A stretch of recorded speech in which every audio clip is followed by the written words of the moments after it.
ni Cali, ya que me vine por miedo, porque se difundieron noticias y no me han dejado ni defenderme ni declarar. That's how Sergio Gutierrez expressed himself in 2024 in front of the cameras, asserting that he was presenting himself voluntarily to the authorities because he was afraid and the country needed to hear his side of the story. He spoke calmly, as if everything could be explained. Less than 2 years later, in a courtroom, another voice broke the silence. It was Mireya, mother of Paola Bañuelos, who, after hearing the sentence against Sergio, just screamed, "Laugh now!" Between those two scenes, a story is built that begins with a disappearance and exposes a reality that is repeated all too often in Mexico. We invite you to watch the following case to the end so you don't miss any details. The case of Paola Bañuelos. Every day we live with evil. We are witnesses to the darkest part of human behavior. The suffering caused by one individual to others is a latent presence in our society. In Criminal Investigators, we will delve into that dark side of humanity. We will bring to the screen the most perverse crimes and try to enter the minds of those beings who commit the most terrible acts. I'm Jorge, and today I bring you another case. But before we begin, I want you to tell me where you're watching us from. We really like to know how far these stories reach. Also, don't forget to leave a like and share this video if you think someone else might be interested. And now, let's begin. Paola Andrea Bañuelos Flores was born in the early 2000s in Mexicali, the capital of Baja California, a city located in northern Mexico, right on the border with the United States. She was the second of 3 siblings, daughter of Juan Carlos Bañuelos and Mireya Flores. Paola grew up in a close-knit, supportive family, in an environment where she never lacked support. Her childhood was spent playing, going to school, and enjoying a quiet family life. Those who knew her remember her as a cheerful, studious, and rather reserved young woman. From a very young age, she knew she wanted to help others. That's why after finishing high school, she decided to study psychology, a field in which she quickly excelled. Despite her age, and enjoying like any young person going out with friends and having fun, Paola always had her priorities straight. By 2024, at 23 years old, she was in her final semester of college. In her free time, she liked to dance, listen to music, and read, a habit she had reinforced during her studies. She had projects, plans, and a life that was moving forward as expected. On the night of Saturday, July 6, 2024, after several weeks of hard work, Paola got ready to go out. She chose a black and white striped blouse, a blue denim skirt, and black high-heeled sandals. She put on simple makeup, said goodbye to her family, and went to meet 2 friends and a cousin. It was a hot night, typical of early summer. First, they went to have dinner at a seafood restaurant nearby. Later, they headed to a bar located a few kilometers away, and not far from Paola's house. Amidst lights, music, and drinks, the young women toasted and went out to dance. After about 2 hours, around 2 in the morning on Sunday, July 7th, Paola's cousin was picked up by her father. Paola, on the other hand, decided to return home alone and ordered a ride through a rideshare app. Not long after, her cousin tried to contact her to make sure she had arrived safely, but got no response. Around 2:20 in the morning, still having no news, the girl alerted Paola's parents. Upon learning of the situation, the family tried to contact her, but also in vain. So they immediately reported her missing and began sharing photos of Paola on social media in the hope of finding her alive. In one of those videos, her mother expressed that she still trusted her daughter would return safe and sound. In parallel to the official operations, Paola's family began to search on their own. It was her brother who, using geolocation tools linked to the young woman's mobile phone, managed to obtain a crucial piece of information. the cell phone was still emitting a signal. The location led them to an area near the last known point of her route. There, the device was found in the possession of a homeless person who claimed to have found it lying on the ground nearby. The individual also claimed not to know Paola or to have had any contact with her. Even so, the discovery raised all alarms because it reinforced the hypothesis that something serious had happened. Meanwhile, authorities were moving forward on another key line of investigation. By reviewing public and private security cameras, they managed to reconstruct part of Paola's final movements.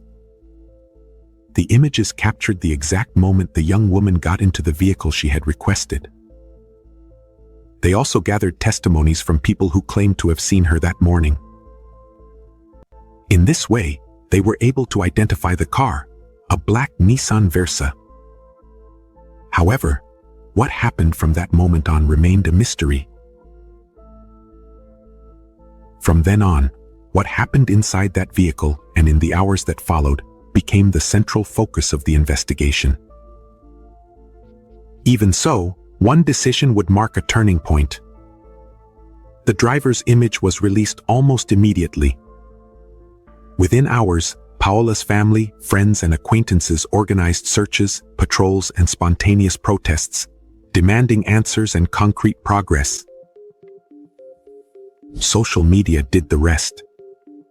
The news quickly went viral, and the driver's face began to circulate widely, making him the main focus of public attention, while social pressure on the authorities only increased. But who was this individual whose image was beginning to multiply on every screen? His name was Sergio Daniel Gutierrez, and he was 24 years old at the time. He was originally from Ciudad Obregón, Sonora, and had been in the Mexican army.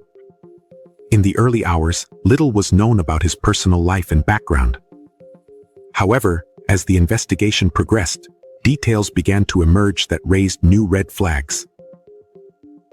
Sergio had a record of domestic violence, including complaints of assault against an ex-partner and even a case brought by his own mother. In addition, it was established that there was an active arrest warrant against him, a detail that had gone unnoticed until then. According to records, he did not have a fixed address, but instead stayed intermittently at the homes of various relatives. Based on these elements, the authorities' main hypothesis was that Sergio did not follow the route requested by Paola and that, instead of heading to the indicated destination, he drove the vehicle in another direction. What happened during that trip? How long did it last? And why did he deviate? These were questions that still had no answers. As the hours passed with no concrete progress, the uncertainty became unbearable. The weight turned into anguish, and the anguish into fear. For Paola's family, the darkest moments of a story that, sadly, was just beginning, were underway. On Wednesday, July 10, 2024, thanks to geolocation data, authorities located the car Paola had boarded that morning. The vehicle was abandoned at a home in the area. At that time, however, authorities decided not to provide further details. In parallel, a relevant element for the case came to light. That same day of Paola's disappearance, but before picking her up, Sergio had made another trip through the app. The passenger from that trip came forward to the authorities and gave her testimony. According to her account, during the trip, the driver offered her alcohol. She declined, but stated that the driver insisted repeatedly, making her feel uncomfortable. Finally, the woman asked to get out of the vehicle before reaching the agreed destination. The following morning, Thursday, July 11th, while the investigation continued, Paola's mother clung to hope. In front of local media cameras, Mireya pleaded for help once more. She said her daughter might be disoriented, that maybe she had gotten lost. She even addressed Sergio directly, begging him that if he had nothing to do with the disappearance, to come forward and explain what had happened. But that hope was short-lived. Before we continue, let's take a quick break. If you're finding this video interesting, I invite you to subscribe to the channel and leave a like. That really helps us to keep making more videos and telling these kinds of true stories. With that said, let's get back to the story. Minutes later, the Attorney General of Baja California led a press conference. There she confirmed the worst. Paola's lifeless body had been found abandoned in an unpopulated area, more than 20 kilometers from where she had requested the ride. 4 days had passed since her family last heard from her. According to authorities, the body showed signs of violence, and Paola was still wearing the same clothes she had gone out in that night.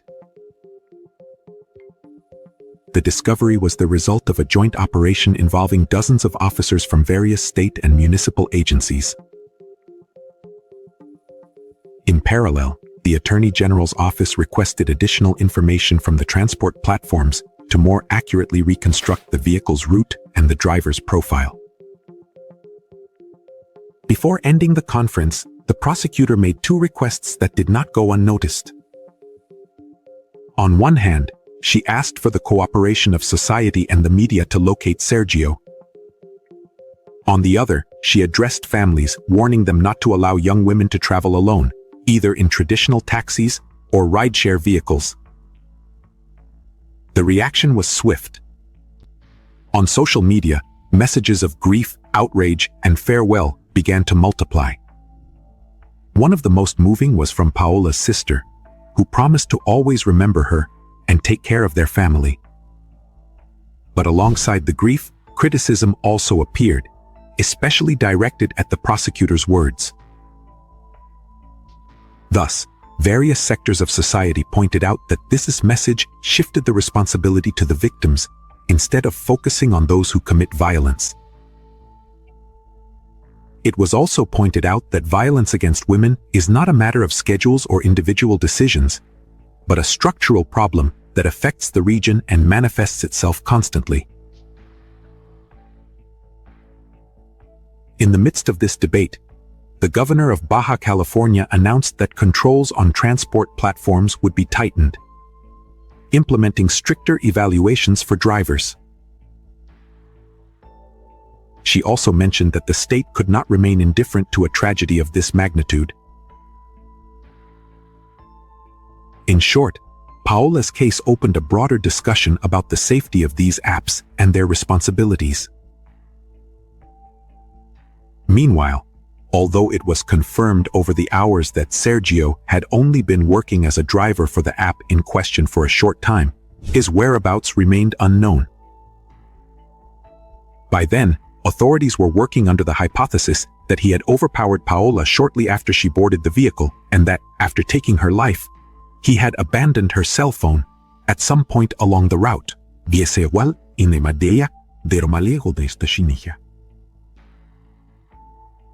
Meanwhile, with an arrest warrant already issued against him, the case took a new turn. It all happened when, from a social media account attributed to Sergio, posts began to circulate in which he tried to distance himself from the crime.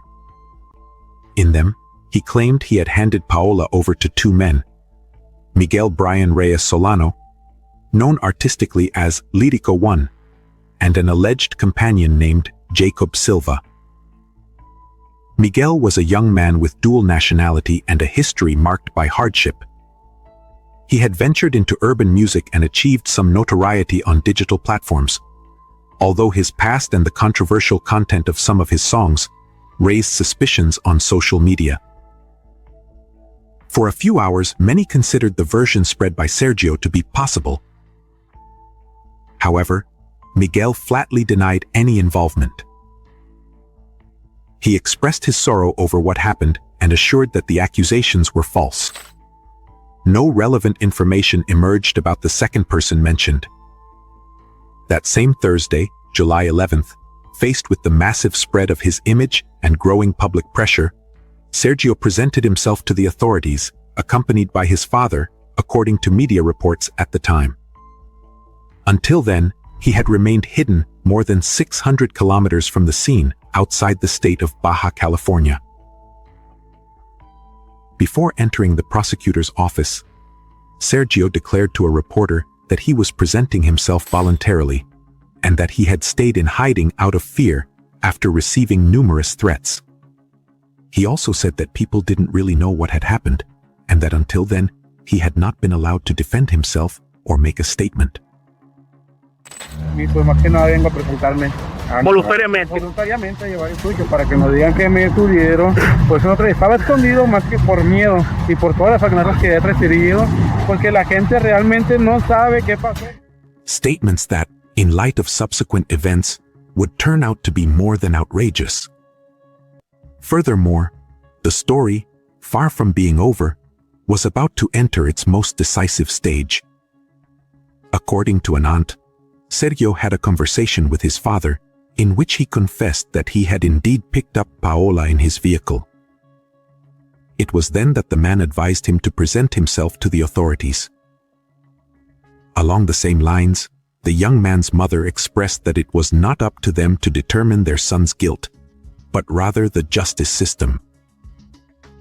However, shortly after, the Attorney General denied Sergio's version, asserting that he had not turned himself in voluntarily or out of fear of alleged threats, as he had claimed, but because he was surrounded by the authorities. In addition, she made it clear that the prosecution had sufficient evidence within the investigation file to consider him, up to that moment, as the sole suspect. The following day, Friday, July 12, 2024, the medical examiner's office released the preliminary autopsy results.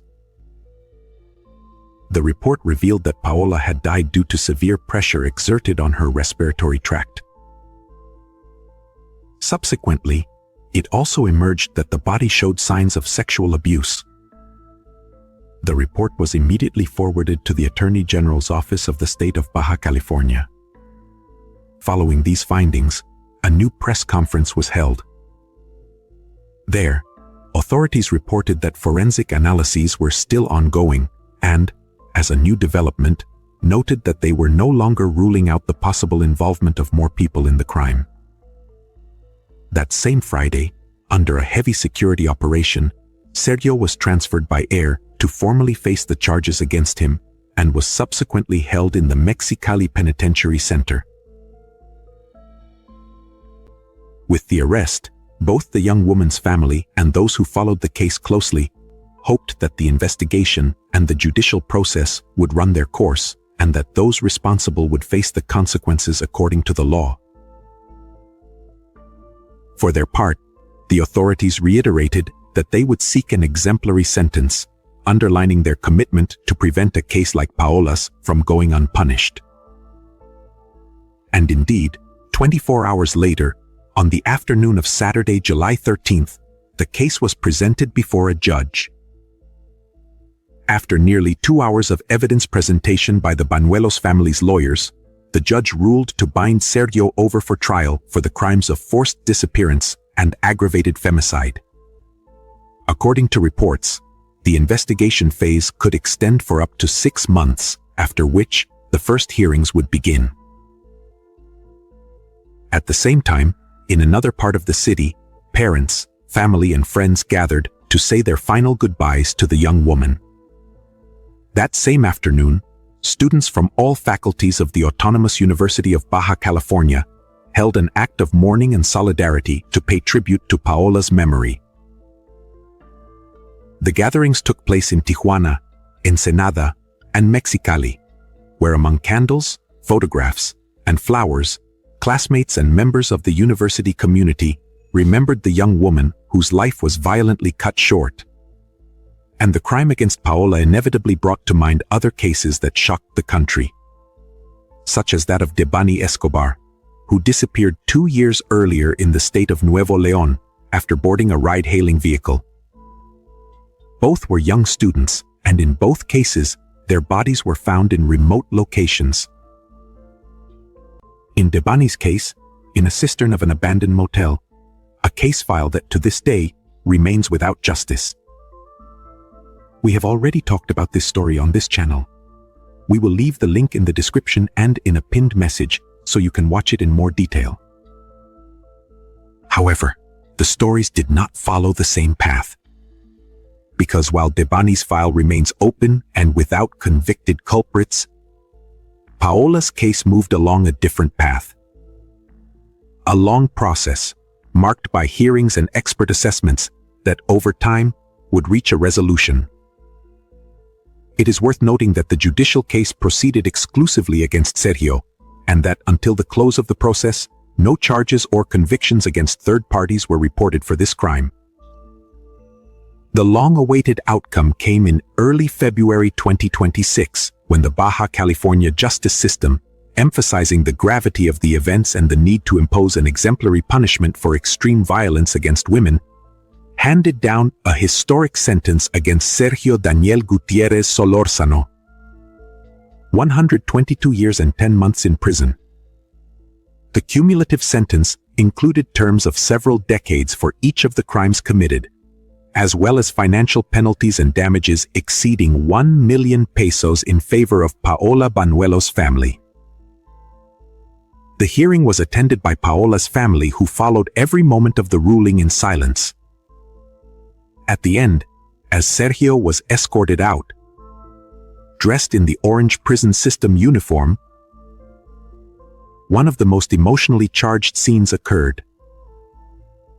From the back of the room, Paola's mother, broken by accumulated pain, but also filled with anger and frustration, yelled at him, "Laugh now." The phrase, brief but powerful, was a mother's response to the coldness the accused had shown throughout the judicial process. With this conviction, the case of Paola Bañuelos became one of the most significant criminal trials of recent years in the north of the country. A ruling that once again brought an inevitable discussion to the forefront: the safety of women, the responsibility of institutions, and the need for clear judicial responses to femicidal violence. The case of Paola Bañuelos also opens an urgent discussion about the use of ride-hailing apps. These platforms have been marketed as synonymous with safety and modernity, but digital trust cannot replace real caution. Getting into a vehicle requested from your phone doesn't eliminate risks, it simply transforms them. The screen gives a sense of control: driver's name, license plates, route. But behind that data, there is still a stranger and an environment that isn't always regulated with the promised rigor.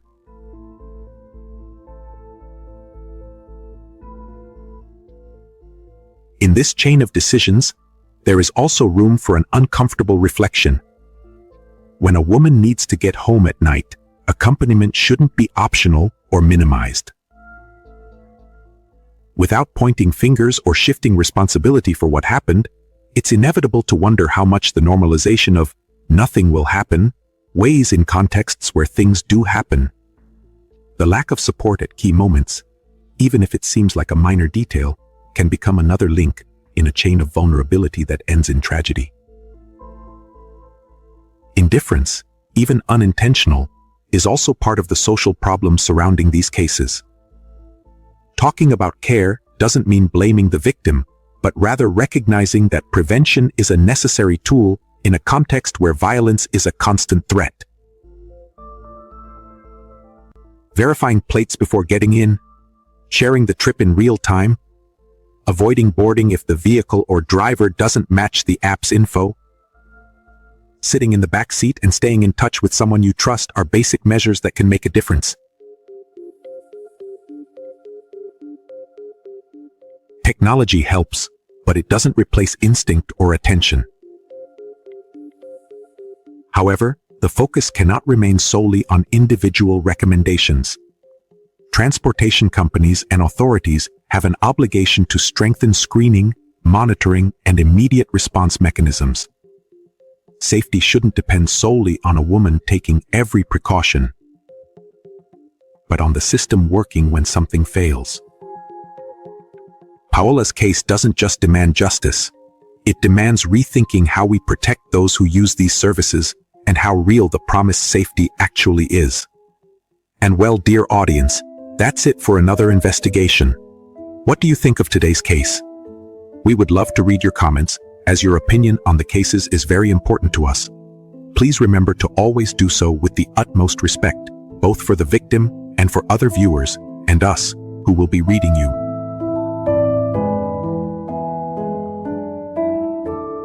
Before you go, leave a like and subscribe if you haven't already. Don't forget to share this video either if you think someone you know might be interested. See you in another criminal investigation. Goodbye.